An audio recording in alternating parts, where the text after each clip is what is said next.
मंजिल तो उन्हीं को मिलती है जिनके सपनों में जान होती है। पंख तो यूं ही फड़फड़ाते हैं, हौसलों में उड़ान होती है। Hello friends, welcome back in my YouTube channel SK official. आपका स्वागत है हमारी आज की करंट अफेयर्स की क्लास में। आज हो गया 9 सितंबर। जैसा कि आपको पता है, हम डेली करंट अफेयर्स की क्लास सुबह 5 बजे हमारे चैनल पर अपलोड हो जाती है। तो आज है 9 सितंबर। आज की हमारी क्लास आपके लिए हमारे चैनल पर आ चुकी है। तो ज़्यादा देरी न करते हुए हम वीडियो को शुरू करते हैं, अपने क्वेश्चंस देखते हैं। जैसा कि आपको पता है, हम 10 से 12 मिनट में आपको 12 क्वेश्चंस कराते हैं डेली करंट अफेयर्स के, जो कि बहुत ही इम्पोर्टेंट होते हैं डेली करंट अफेयर्स में। तो हम चलते हैं आगे। अगर आप हमें इंस्टाग्राम पर फॉलो करना चाहते हैं तो IMSK ठनुआ के नाम से हमारी इंस्टाग्राम पे आईडी है। आप वहाँ पे हमें फॉलो करिए। आपके जो भी क्वेश्चंस डाउट होंगे हम वहाँ पे आपके जवाब देंगे। टेलीग्राम पे SK ठनुआ ऑफिशियल के नाम से हमारा चैनल है, उसे ज्वाइन कर लीजिए। फेसबुक पे SK ठनुआ डालेंगे तो हम आ जाएंगे। यूट्यूब पे SK ऑफिशियल का हमारा चैनल है ही। तो आगे चलते हैं। आज का मोटिवेशनल कोट्स देख लेते हैं। लिखने वालों ने लिखा है दौलत साथ नहीं जाएगी, पर ये नहीं लिखा जीते जी बहुत काम आएगी। क्या लिखा है, क्या खूब लिखा है। आगे चलते हैं। क्वेश्चन नंबर फर्स्ट आपके सामने स्क्रीन पर है। क्वेश्चन नंबर फर्स्ट, किस भारतीय मूल की महिला को ब्रिटेन कैबिनेट की नई गृह मंत्री के रूप में नियुक्त किया गया है? तो इसका जो राइट ऑप्शन हो जाएगा वो हो जाएगा ए ऑप्शन, सुएला ब्रेवरमैन। जो इसका राइट ऑप्शन हो जाएगा वो ए हो जाएगा। आगे चलते हैं, इंपॉर्टेंट पॉइंट्स देख लेते हैं। भारतीय मूल की सुएला ब्रेवरमैन को ब्रिटेन कैबिनेट की नई गृह सचिव के रूप में नियुक्त किया गया है। इन्होंने प्रीति पटेल का स्थान लिया है। आगे चलते हैं। सुएला ब्रेवरमैन इससे पहले बोरिस जॉनसन के नेतृत्व वाली सरकार में अटॉर्नी जनरल के पद पर काम कर रही थी। ब्रिटेन यूके की नई महिला प्रधानमंत्री लिज ट्रस हैं। ब्रिटेन की जो नई महिला प्रधानमंत्री बनी है वो लिज ट्रस बनी है। आगे चलते हैं। पहली टॉप 5 महिलाओं की नियुक्ति। अमेरिका सुप्रीम कोर्ट की पहली अश्वेत महिला जज केतंजी ब्राउन जैक्सन, ये पहली जज बनी है अमेरिका सुप्रीम कोर्ट की, केतंजी ब्राउन जैक्सन। आगे चलते हैं। क्वेश्चन नंबर 2 आज की क्लास का।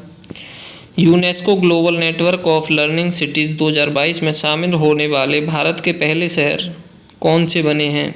तो इसका जो राइट ऑप्शन हो जाएगा वो हो जाएगा उपयुक्त सभी। डी ऑप्शन इसका राइट हो जाएगा, उपयुक्त सभी इसमें शामिल हुए हैं। वारंगल तेलंगाना से, त्रिशूर केरल से, नीलांबर केरल से, ये तीनों ही शहर इसमें शामिल हुए हैं। तो उपयुक्त सभी, डी ऑप्शन इसका राइट हो जाएगा। आगे चलते हैं। Important points. UNESCO global network of learning cities 2022 की सूची में विश्व के 44 देशों के 77 शहरों को शामिल किया गया। अब तक इस सूची में 76 देशों के 294 शहर शामिल किए जा चुके हैं। आगे चलते हैं। यूनेस्को से रिलेटेड इम्पोर्टेंट पॉइंट्स। यूनेस्को की फुल फॉर्म क्या है? United Nation educational scientific and cultural organization, इसकी ये फुल फॉर्म हो चुकी है। हिंदी में देख लेते हैं। संयुक्त राष्ट्र शैक्षिक वैज्ञानिक एवं सांस्कृतिक संगठन, इसकी हिंदी में ये फुल फॉर्म हो गई। स्थापना यूनेस्को की 16 नवंबर 1945 को हुई थी। मुख्यालय इसका पेरिस फ्रांस में है। महासचिव जो हैं इसके आंद्रे अजोले इसके महासचिव हैं यूनेस्को के। आगे चलते हैं। क्वेश्चन नंबर 3 आज की क्लास का। सरकारी स्कूलों की छात्राओं को लाभान्वित करने के लिए पुधुमाईपेन योजना को किस राज्य सरकार ने शुरू किया है? तो इसका जो राइट ऑप्शन हो जाएगा वो तमिलनाडु, ए इसका राइट ऑप्शन हो जाएगा। आगे चलते हैं। इंपॉर्टेंट पॉइंट तमिलनाडु से रिलेटेड। तमिलनाडु के मुख्यमंत्री MK स्टालिन ने सरकारी स्कूलों की छात्राओं को लाभान्वित करने के लिए पुधुमाईपेन योजना शुरू की है। उद्देश्य क्या है इस योजना का? इस योजना के तहत तमिलनाडु राज्य के सरकारी स्कूलों में कक्षा 5 से कक्षा 12 तक पढ़ने वाली छात्राओं को स्नातक या डिप्लोमा पूरा करने तक 1000 रुपये का मासिक सहायता प्रदान की जाएगी। मतलब ये इस योजना का उद्देश्य जो है वो छात्राओं के लिए है। कक्षा 5 से कक्षा 12 तक पढ़ने वाली छात्राओं की स्नातक या डिप्लोमा पूरा करने पर 1000 रुपये प्रति मासिक सहायता प्रदान की जाएगी। तो ये तमिलनाडु सरकार ने बहुत ही अच्छा कदम उठाया छात्राओं के लिए। आगे चलते हैं क्वेश्चन नंबर 4 आज की क्लास का। पर्यावरण के अनुकूल प्रौद्योगिकी का उपयोग करके जैव गांव बायो विलेज स्थापित करने वाला भारत का पहला राज्य कौन सा बन गया है? तो इसका जो राइट ऑप्शन हो जाएगा वो त्रिपुरा, बी ऑप्शन त्रिपुरा बन गया है। त्रिपुरा ने बायो विलेज स्थापित करने वाला पहला राज्य बन गया है भारत का। बायो विलेज स्थापित किया त्रिपुरा राज्य ने। त्रिपुरा से रिलेटेड इंपॉर्टेंट पॉइंट्स देख लेते हैं। त्रिपुरा जैव गांव वाला भारत का पहला राज्य बन गया। त्रिपुरा राज्य के सिपाहीजला जिले के चारिलम निर्वाचन क्षेत्र के दासपरा गांव में पहला जैव ग्राम स्थापित किया गया है। जैव गांवों में रासायनिक उर्वरकों का उपयोग पूरी तरह से रोककर पर्यावरण के अनुकूल जैविक उर्वरक का उपयोग किया जा रहा है, जिसका मुख्य उद्देश्य हरित प्रौद्योगिकी को बढ़ावा देना है। तो इसके इंपॉर्टेंट पॉइंट्स हो चुके हैं। अभी देख लेते हैं त्रिपुरा से रिलेटेड कुछ और फैक्ट्स हैं इंपॉर्टेंट, इनको देख लेते हैं। त्रिपुरा राज्य की स्थापना 21 जनवरी 1972 को हुई थी। त्रिपुरा की राजधानी अगरतला है। त्रिपुरा के मुख्यमंत्री माणिक साहा हैं। त्रिपुरा के गवर्नर सत्यदेव नारायण आर्य हैं। त्रिपुरा के गवर्नर हैं ये सत्यदेव नारायण आर्य। एंड त्रिपुरा उच्च न्यायालय के मुख्य न्यायाधीश इंद्रजीत महंती हैं। त्रिपुरा के दो पड़ोसी राज्य हैं असम और मिजोरम। असम और मिजोरम त्रिपुरा के दो पड़ोसी राज्य हैं। इसको देख लेते हैं मोटिवेशनल थॉट को। ख्वाहिश चाहे कितनी भी बड़ी क्यों ना हो, उसे पूरा करने के लिए दिल हमेशा जिद्दी होना चाहिए। तो आप क्या समझे इससे? मतलब ख्वाहिश चाहे कितनी भी बड़ी क्यों ना हो, बस उसके लिए जिद हमारी बरकरार रहनी चाहिए। अपनी जिद में कमी नहीं रखनी चाहिए। हमें हर हाल में अपना लक्ष्य पाना है, चाहे वो कितना भी बड़ा लक्ष्य क्यों ना हो, हमें हर हाल में वो पाना है। ऐसी जिद रखनी चाहिए अंदर, तो वो लक्ष्य आपको अवश्य मिलेगा। एक कहावत है कि अगर किसी चीज़ को दिल से चाहो तो पूरी शिद्दत, अगर किसी चीज़ को शिद्दत से चाहो तो पूरी कायनात उसे मिलाने में आपसे मिलाने में साथ लग जाती है पूरी कायनात। तो यही चीज़ है, लक्ष्य कितना भी बड़ा रखिए, बस उसके लिए जिद्दी रहिए, पीछे मत हटिए जब तक वो लक्ष्य प्राप्त ना हो जाए। तो आगे चलते हैं हम अपना नेक्स्ट क्वेश्चन। त्रिपुरा का एक पड़ोसी देश बांग्लादेश है। त्रिपुरा की लोकसभा सीट 2 हैं, राज्यसभा सीट 1 है, विधानसभा सीट 60 हैं। त्रिपुरा के हवाई अड्डे महावीर विक्रम एयरपोर्ट। त्रिपुरा की प्रमुख झीलें रुद्रसागर झील, डुम्बर लेक झील। त्रिपुरा का राजकीय पशु है फेरिज पर्ड वानर। आगे चलते हैं। त्रिपुरा का राजकीय पेड़ अगार है। त्रिपुरा का राजकीय पक्षी फेरी ब्लूबर्ड है। कौन सा भारतीय राज्य 3 ओर से बांग्लादेश की सीमाओं से घिरा हुआ है? तो ये त्रिपुरा ही घिरा हुआ है। त्रिपुरा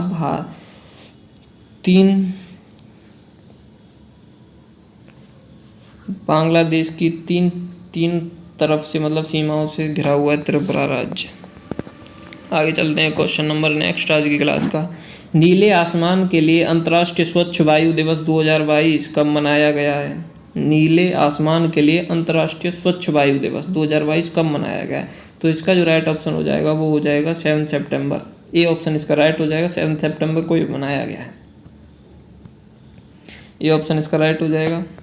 आगे चलते हैं, इंपॉर्टेंट पॉइंट्स देख लेते हैं। 7 सितंबर 2022 को संपूर्ण विश्व में नीले आसमान के लिए तीसरा अंतर्राष्ट्रीय स्वच्छ वायु दिवस मनाया गया है। 19 दिसंबर 2019 को संयुक्त राष्ट्र महासभा UNGA ने 2020 में प्रतिवर्ष 7 सितंबर को नीले आसमान के लिए अंतर्राष्ट्रीय स्वच्छ वायु दिवस मनाने का प्रस्ताव स्वीकार किया था। 19 दिसंबर 2019 को संयुक्त राष्ट्र महासभा ने इसे स्वीकार किया था प्रस्ताव को, 7 सितंबर को नीले आसमान के लिए अंतर्राष्ट्रीय दिवस मनाने के लिए। तो इसकी जो थीम थी वो थी द एयर वी शेयर। जो इसकी थीम थी वो थी द एयर वी शेयर। आगे चलते हैं, पिछले टॉप 5 दिवस। महिला समानता दिवस 2022 कब मनाया गया था? वो 26 अगस्त को मनाया गया था। महिला समानता दिवस 26 अगस्त को मनाया गया था। विश्व मच्छर दिवस 20 अगस्त को मनाया गया था। आगे चलते हैं, क्वेश्चन नंबर नेक्स्ट आज की क्लास का। भारत के औषधि महानियंत्रक DCGI ने इनकोवैक नामक भारत की पहली नेजल कोरोना वैक्सीन के आपातकालीन इस्तेमाल को मंजूरी दी है। इस वैक्सीन को किस संस्थान ने विकसित किया है? तो इसका जो राइट ऑप्शन हो जाएगा वो हो जाएगा option number C, Bharat Biotech Hyderabad ने इसे मंजूरी दी है, मतलब हैदराबाद ने इसे विकसित किया इस वैक्सीन को, भारत बायोटेक हैदराबाद ने। आगे चलते हैं, इंपॉर्टेंट पॉइंट्स देख लेते हैं इससे रिलेटेड। भारत बायोटेक द्वारा कोविड-19 के लिए विकसित इंट्रानेशनल वैक्सीन अपनी तरह की पहली सुई मुक्त वैक्सीन है, जिसकी मंजूरी 18 साल से अधिक उम्र के लोगों के लिए संक्रमण के खिलाफ प्राथमिक टीकाकरण के उपयोग के लिए दी गई है। तो इसके इंपॉर्टेंट पॉइंट्स हो गए। आगे चलते हैं क्वेश्चन नंबर नेक्स्ट आज की क्लास का।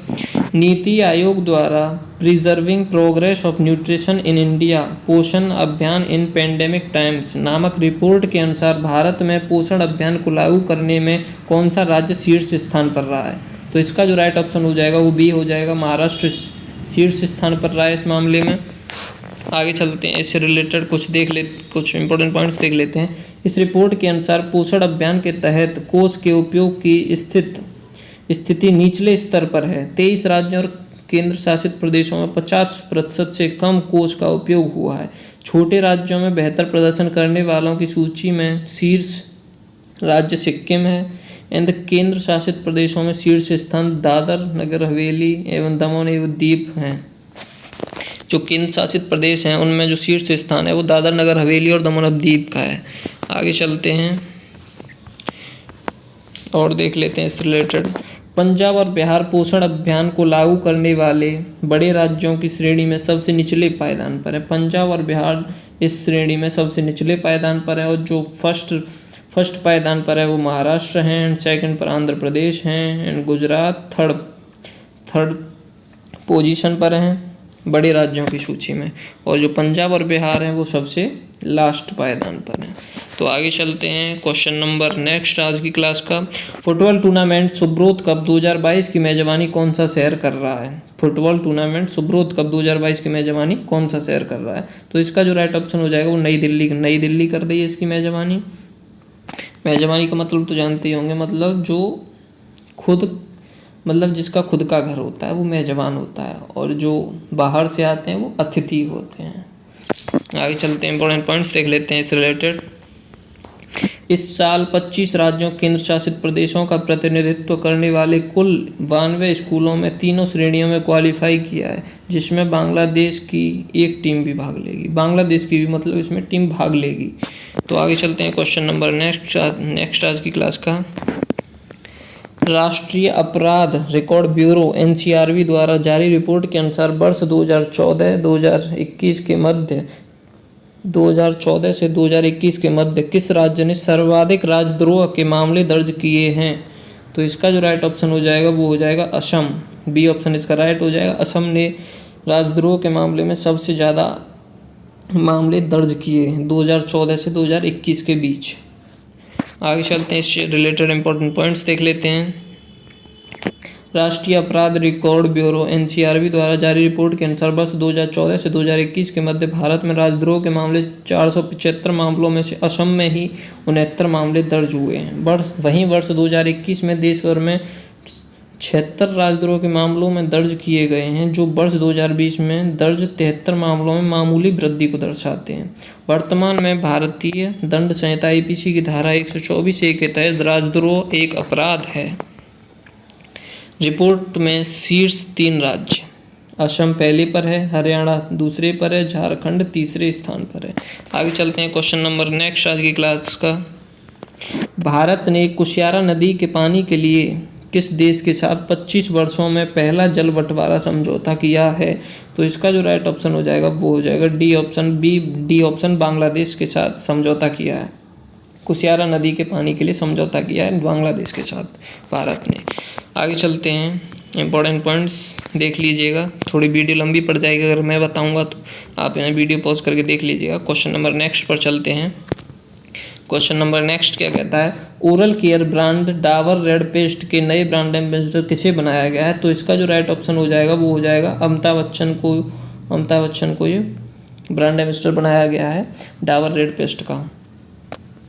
आगे चलते हैं, इंपॉर्टेंट पॉइंट्स। डाबर इंडिया ने बॉलीवुड अभिनेता अमिताभ बच्चन को अपने प्रमुख oral care Dabur red paste के नए ब्रांड एम्बेसडर के रूप में नियुक्त किया है। जो डाबर इंडिया है इसकी स्थापना 1884 में हुई थी। मुख्यालय गाजियाबाद उत्तर प्रदेश में है। संस्थापक डॉक्टर एस के बर्मन हैं। CEO मोहित मल्होत्रा हैं। आगे चलते हैं। पिछले टॉप 5 ब्रांड एम्बेसडर। उत्तराखंड के नए राज्य ब्रांड एम्बेसडर ऋषभ पंत बने हैं। वॉच कंपनी नॉइज के नए ब्रांड एम्बेसडर वाणी कपूर बनी हैं। आगे चलते हैं क्वेश्चन नंबर नेक्स्ट। आज की क्लास का मतलब लास्ट क्वेश्चन है और नेक्स्ट भी है। भारत की राष्ट्रपति द्रौपदी मुर्मू ने शिक्षक दिवस के अवसर पर कितने शिक्षकों को राष्ट्रीय शिक्षक पुरस्कार 2022 से सम्मानित किया है? तो इसका जो राइट ऑप्शन हो जाएगा वो हो जाएगा डी ऑप्शन। 46 शिक्षकों को शिक्षक दिवस पर राष्ट्रीय शिक्षक पुरस्कार 2022 से सम्मानित किया गया है राष्ट्रपति द्रौपदी मुर्मू द्वारा। तो आगे चलते हैं, इंपॉर्टेंट पॉइंट्स देख लेते हैं इससे रिलेटेड। यह प्रतिष्ठित पुरस्कार तेलंगाना, महाराष्ट्र, हरियाणा, हिमाचल प्रदेश और पंजाब सहित विभिन्न राज्यों के शिक्षकों को दिया गया है। राष्ट्रीय शिक्षक पुरस्कार प्रदान करने का उद्देश्य देश के बेहतरीन शिक्षकों के अद्वितीय योगदान का सामना करना है, जिन्होंने अपनी प्रतिबद्धता और कड़ी मेहनत से न केवल स्कूली शिक्षा की गुणवत्ता में सुधार किया है। अंतर्राष्ट्रीय तिथि रेखा किस सागर से गुजरती है? तो ये करंट के क्वेश्चन नहीं है, लेकिन जीके के क्वेश्चंस हैं जो एग्जाम्स के लिए इम्पोर्टेंट्स हैं, तो इन्हें देख लेते हैं थोड़ा। अंतर्राष्ट्रीय तिथि रेखा किस सागर से गुजरती है? तो आर्कटिक सागर एवं प्रशांत महासागर से गुजरती है। आगे चलते हैं, सेकंड देखते हैं। काकोरी कांड में डकैती की घटना कब हुई थी? तो ये जो घटना हुई थी वो अगस्त 1925 में हुई थी। काकोरी कांड में डकैती की घटना 1925 में हुई थी। हड़प्पा किस नदी के किनारे स्थित है? तो रावी नदी के किनारे स्थित है हड़प्पा। इंडिका की रचना किसने की थी? इंडिका की रचना मेगास्थनीज ने की थी।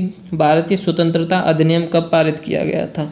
तो भारतीय स्वतंत्रता अधिनियम 18 जुलाई 1947 को ये पारित किया गया था। भारतीय स्वतंत्रता अधिनियम 18 जुलाई 1947 को पारित किया गया था। 6 देखते हैं नेक्स्ट। पृथ्वी की सतह की सबसे ऊपरी परत को क्या कहते हैं? तो इसे कहते हैं भूपटल कहते हैं। आनुवांशिकता के नियम की खोज किसने की थी? ग्रेगर जॉन मेंडल ने की थी। समतल दर्पण की नाविक कितनी होती है? समतल दर्पण की जो नाविक होती है वो अनंत होती है, इन्फिनिट होती है, इसकी कोई लिमिट नहीं होती है। भारतीय संविधान को बनाने के लिए कुल कितने अधिवेशन थे? 12 अधिवेशन थे। भारतीय संविधान का सबसे बड़ा एकांकी स्रोत क्या है? गवर्नमेंट ऑफ इंडिया एक्ट 1935 इसका एकांकी स्रोत है सबसे बड़ा। तो ये कुछ जीके के रिलेटेड जीके के इम्पोर्टेंट क्वेश्चंस थे जो अभी हमने बताया आपको, 1 से लेकर 10 तक, और 12 क्वेश्चंस करंट अफेयर से रिलेटेड थे। तो आपको कैसे लगे हमें कमेंट के माध्यम से ज़रूर बताइएगा। हमने पूरी कोशिश की है आपको फुल कंटेंट जो दे रहे हैं वो अच्छा ही रहें, आपके लिए एग्जाम में बहुत ही महत्वपूर्ण भूमिका निभाए हमारा कंटेंट। तो प्लीज़ कमेंट के माध्यम से हमें ज़रूर बताइएगा आपको वीडियो कैसी लगी। अगर अच्छी लगी हो तो प्लीज़ चैनल को सब्सक्राइब करिए एंड वीडियो को लाइक करिए एंड बेल आइकन प्रेस कर लीजिए। जय हिंद दोस्तों, आज की हमारी वीडियो यहीं तक थी। आगे ये लोगो है UPSC का। जय हिंद।